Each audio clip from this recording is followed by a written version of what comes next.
Bismillahirrahmanirrahim. Ayo bahas nahwu.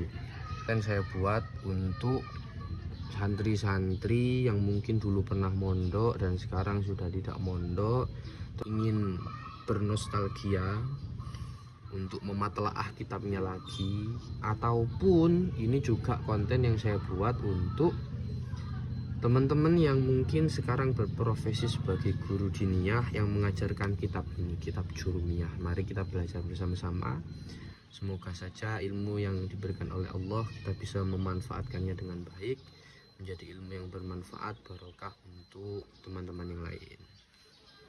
Langsung mawon, kitab yang akan kita bahas ini adalah kitab yang paling terkenal, paling populer di pondok-pondok manapun. Pasti kalau mengajarkan nahwu pasti pakai kitab niki, kitab Matan Jurumiyah. Dalam kitab Matan Jurumiyah ataupun kitab-kitab nahwu yang lain sudah umum sekali biasanya akan membahas tentang kalam untuk permulaan. Jadi langsung mawon kita bahas. Langsung saja, bismillahirrahmanirrahim. Di al-kalamu wal lafzul murakkabu al-mufidu bil wad'i. Al-kalamu tawi kang aran kalam, wal lafzu yaiku lafat, al-murakkab kang den susun, al-mufidu kang aweh faedah bil wad'i kelawan asal sumele.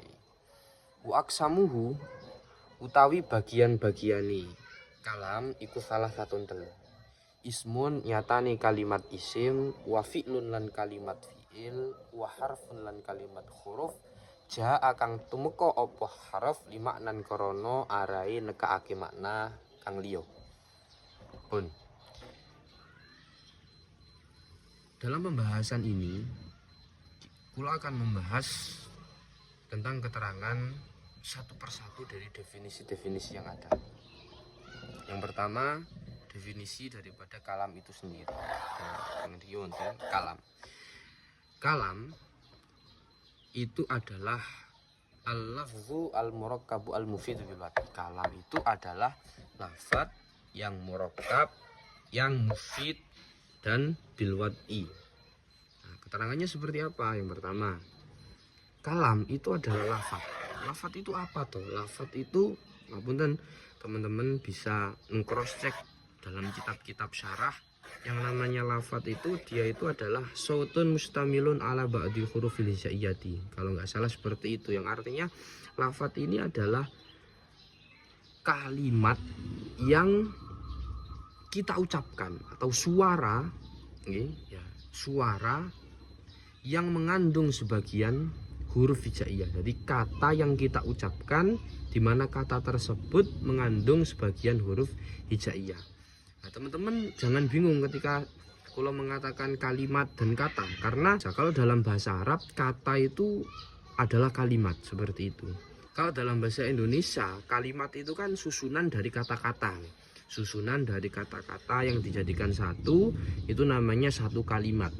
Nah, kalau dalam bahasa Arab kalimat itu adalah kata dalam bahasa Indonesia. Jadi lafaz itu adalah kalimat yang kita ucapkan di mana kalimat tersebut mengandung sebagian huruf hijaiyah.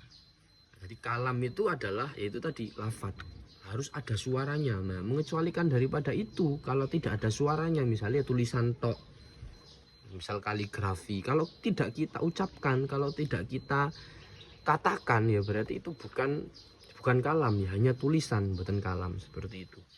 Terus keterangan yang kedua adalah murakkab. Murakkab. Di sini ada kata murakkab. Murakkab itu apa? Murakkab itu tersusun. Artinya apa? Kata-kata yang kita ucapkan tadi itu tersusun. Artinya tersusun berarti tidak hanya satu kata, yaitu dua kata atau lebih. Dua kalimat atau lebih. Sama saja, dua kata atau dua kalimat atau lebih. Nah, sama seperti dalam bahasa Indonesia misalnya budi makan roti, bisa seperti itu kan ada kata budi, ada kata makan, ada kata roti. Nah, itu kita susun menjadi susunan kalimat-kalimat atau susunan kata-kata yang akhirnya menjadi satu kalimat kalau dalam bahasa Indonesia. Nah, itu namanya murakkab. Terus yang keterangan yang selanjutnya, kalam itu adalah kata yang kita ucapkan tadi terus kita susun dan juga memberikan faedah. Memberikan faedah itu maksudnya gimana? Memberikan pemahaman baik dari segi orang yang mengucapkan itu paham, juga orang yang mendengarkan juga paham dengan apa yang diucapkan itu tadi. Jadi orang yang mengucapkan paham dengan apa yang diucapkan, orang yang mendengarkan juga paham terhadap apa yang diucapkan oleh orang yang mengucapkan itu tadi. Itu namanya al-mufid.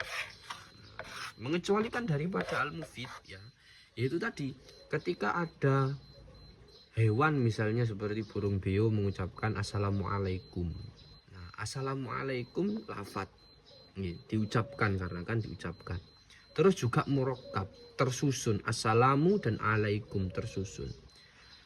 Tapi itu tidak memenuhi kriteria mufid. Karena apa? Yang namanya mufid dia itu harus baik dari segi orang yang mengucapkan ataupun orang yang mendengarkan, itu juga dua-duanya harus paham. Sedangkan burung beo tidak paham tentang apa yang dia ucapkan, tapi kita sebagai pendengar paham.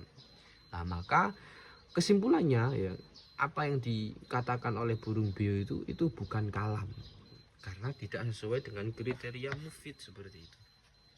Nah, terus di keterangannya kitab ini tadi ada bahasa bilwat'i ya. Bilwat'i ini banyak ulama yang mencarai terhadap bahasa al-wat'i. Ada yang mengatakan al-wat'i ini dia itu harus berbahasa Arab. Jadi kalau bukan bahasa Arab maka itu bukan kalam. Ada yang mengatakan, ulama lain itu ada yang mengatakan bahwa yang dinamakan al-wat'i itu dia itu harus disengaja. Disengaja itu pripun? Nah, disengaja itu ya disengaja, tidak seperti orang yang misal contoh orang itu tidur terus mengigau. Nah, dia mengatakan atau igauannya itu ngaji misalnya, maka itu bukan kalam. Itu bukan kalam karena apa ya? Karena itu tidak disengaja seperti itu. Terus tadi ada keterangan wa aqsamu salasatun. Pembagian daripada kalam, bagian bukan pembagian nih, bagian daripada kalam itu ada 3. Atau kita bisa sebut ini adalah pembagian daripada kalimat. Kalimat itu ada 3, kalimat isim, kalimat fi'il, dan kalimat huruf ja'ali maknan. Maksudnya ja'ali maknan itu yaitu kalimat huruf yang datang untuk menunjukkan makna kalimat yang lain, seperti itu, bisa dikatakan seperti itu.